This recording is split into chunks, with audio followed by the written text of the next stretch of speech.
Olá, bem-vinda a mais uma aula do nosso programa Lifestar Barriga Tonificada. Hoje venho falar-vos um pouquinho sobre as hormonas que afetam o emagrecimento e como podemos regulá-las. Então é assim, hum, como podemos utilizar a alimentação a nosso favor na questão do emagrecimento?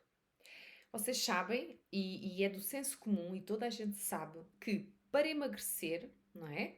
Para conseguirmos perder massa gorda, mantendo massa magra e todos os outros constituintes do nosso corpo, é imprescindível exercício físico adaptado à tua condição física, fazer uma boa recuperação, como estás a fazer aqui neste programa.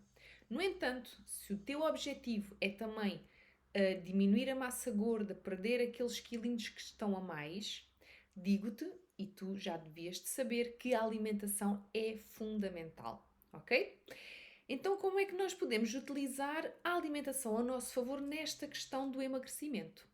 Primeiro, ah, vamos pensar um bocadinho.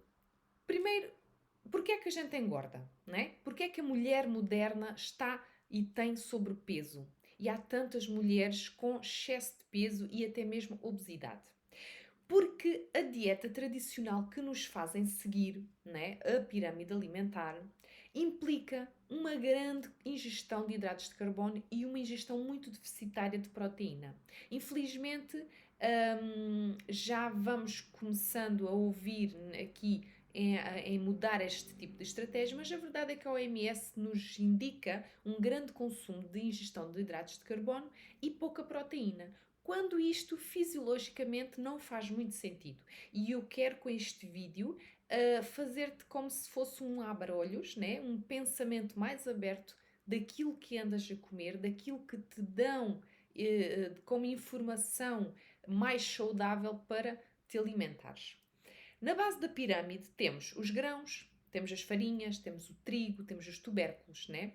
Sendo que a base, infelizmente, da maioria das pessoas são os alimentos processados e ultraprocessados que contêm precisamente estes tipos de alimentos que são os hidratos de carbono. Ora, o que é que eles têm em comum? Além de serem feitos com óleos vegetais péssimos para a nossa saúde, não é? As chamadas gorduras trans, eles têm excesso de açúcar e têm como base os hidratos de carbono, desde farinhas, trigo, sem ser trigo, aveia, não interessa, são farinhas, né?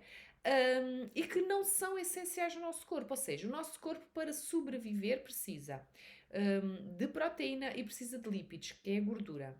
Existe também um terceiro macronutriente, que são os hidratos de carbono, mas eles não são essenciais ao nosso corpo, ou seja, o nosso corpo sobrevive sem eles. Isto deixa-nos logo aqui a pensar, então se nós conseguimos sobreviver, né, sem hidratos de carbono, ou seja, eles não são essenciais ao nosso corpo, porque é que eles vão de ser a base da nossa alimentação? Ah, e o problema está aqui. O problema não está em consumir hidratos de carbono, ok? O problema está em consumir exageradamente este macronutriente. Porque se vocês pensarem um bocadinho no vosso dia, desde as principais refeições, desde os snacks que vocês comem, desde que se levantam até que se deitam, eu punho as minhas mãos no fogo em que está sempre presente o hidrato de carbono e poucas são as vezes que vocês conseguem incluir aí uma boa proteína. Pensem nisso, ok? Então, puxando aqui outra vez a conversa às hormonas que afetam o emagrecimento, como é que tudo isto funciona? O normal é, no dia a dia, lá está, a mulher entupir-se de hidratos de carbono e de açúcar. E o que é que acontece?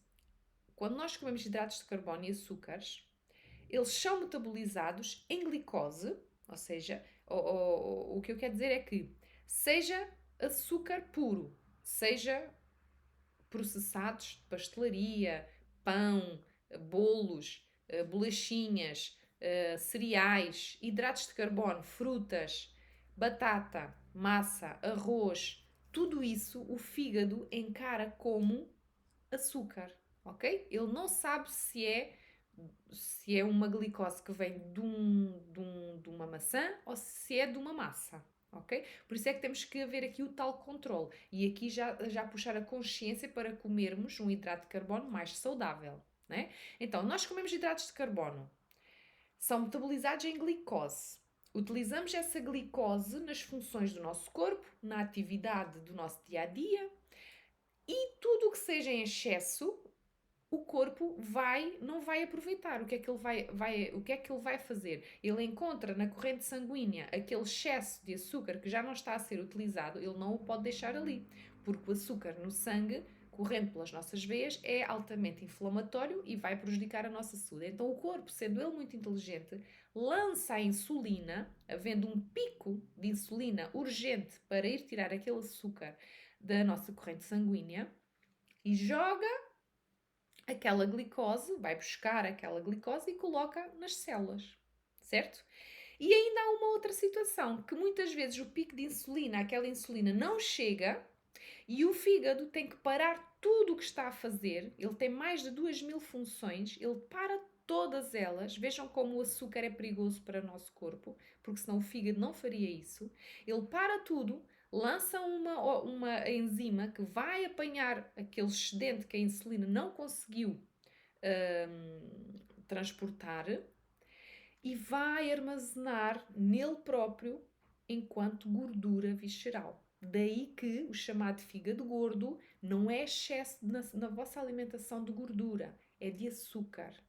Lembrem-se disto também. Muitas vezes há este erro em que a gente pensa que está com gordura visceral, com fígado, com enzimas hepáticas alteradas, porque andamos a comer gordura. Não, o problema aqui é o açúcar.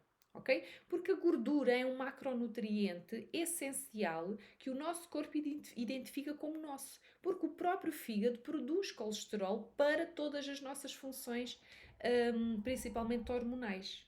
Ok? Por isso o açúcar é aqui o grande inimigo. E depois já há outro problema, que é o músculo não armazena a glicose, né? Ele, quanto muito armazenam uma percentagem tão pequenina, só para aquele imediato de, imagina, para fazer uma corrida muito rápida, e são ali 2, 3 segundos que ele utiliza aquela glicose e vai buscar mais. O músculo praticamente não armazena glicose, e então esse excesso de gordura, né? Esse excesso de glicose vai ser transformado mais uma vez em gordura e vai ser armazenado nas células de gordura, aumentando aqui o peso da pessoa, ok? Muitas vezes o que acontece neste excesso de açúcar a nível muscular é as tais gordurinhas acumuladas subcutâneas, ok? E como é que então aqui a fome acontece, né? Então, a nossa base, açúcar, hidratos de carbono, como farinhas, grãos, há um pico de insulina. Após 2, 3 horas, essa insulina cai. E conforme essa insulina cai, dá fome. O nosso corpo envia uma hormona que é a grelina ao nosso cérebro, dizendo que já não há aqui energia, substrato suficiente para colocarmos o nosso corpo a funcionar. Além disso, este tipo de alimentos, os hidratos de carbono, esvaziam, saem rapidamente do estômago, né? Ou seja, o estômago, se nós só comermos hidratos de carbono, o estômago facilmente e mais rapidamente é esvaziado. E e isso faz com que venha também a nível local aquela sensação de fome, porque se o estômago se esvazia, vai aumentar outra vez, novamente, aquela hormona da grelina, que vai sinalizar o cérebro e vai dar a informação de que é hora de comer, ok? Então, qual é a chave? A chave é, sem dúvida, as proteínas. Elas são fundamentais no controle da fome. Por isso se diz que a proteína é saciante e é reguladora da saciedade. E porquê? Além da proteína ter uma digestão mais lenta, ou seja, o estômago fica cheio durante mais tempo, dando mais saciedade, vai dar menos fome. E o que é que vai acontecer? Tal e qual como existe a grelina quando o estômago está vazio, ela é lançada para sinalizar de que, temos que comer. Quando o estômago está cheio, existem outras hormonas que são anorexígenas que controlam o quê? O apetite. Nomeadamente a leptina, que normalmente é a que é mais ouvida. A leptina, a peptídeo YY e a colecistoquinina. Isto é nomes muito, muito difíceis. Mas o que é que acontece? Para eles surgirem, é importante ingerir o quê? Aminoácidos, é importante os aminoácidos e os lípidos. E de onde é que vêm os aminoácidos? Das proteínas e os lípidos da gordura. E aqui sempre priorizando a proteína. Desculpem-me se alguém é aqui vegetariano ou vegano, mas é a proteína mais natural que existe na natureza. É a vinda do animal, né? Seja ela carne, seja ela peixe, seja ela dos ovos, é a proteína mais natural que nós temos. Estas hormonas atuam onde? No estômago e no intestino, retardando o esvaziamento do estômago, levando aqui à saciedade e diminuição da fome. Se diminuirmos então a ingestão de hidratos de carbono e açúcar, sendo eles uma fonte de energia, quando o corpo esgota essa glicose, ele vê-se obrigado a utilizar a outra, que é a gordura, não é? É por isso é que, imagina, diminuindo a ingestão de hidratos de carbono, a pessoa mais facilmente perde peso. Porquê? Porque ao diminuir a ingestão de hidratos de carbono, o corpo, não tendo em circulação aquele açúcar constantemente, vê-se obrigado a ir buscar a gordura acumulada e a transformá-la em glicose para utilizar nas suas funções diárias. Faz sentido? Ok? Então, menos hidratos de carbono, vai haver menos picos de insulina, menos fome. Mais proteína, digestão mais lenta, maior saciedade. Em contorno com isto tudo, existe uma diminuição da grelina, um aumento das hormonas que controlam a fome, quer seja a nível central, quer seja a nível local pelo esvaziamento do estômago, e é assim que conseguimos o quê? Diminuir a percentual de massa gorda, ou seja, emagrecer, aumentando o quê? A queima de gordura, ok? É esta mais ou menos o funcionamento do nosso corpo em relação às hormonas que regulam aqui a fome, que regulam a questão da saciedade e que é de extrema importância nós termos consciência e de sabermos para podermos o quê? Escolher os melhores alimentos para nutrir o nosso corpo. É a este ponto que eu quero que vocês cheguem, ok? É importante sim vitaminas, minerais, água, proteína, gordura, hidratos de carbono, mas tudo com equilíbrio.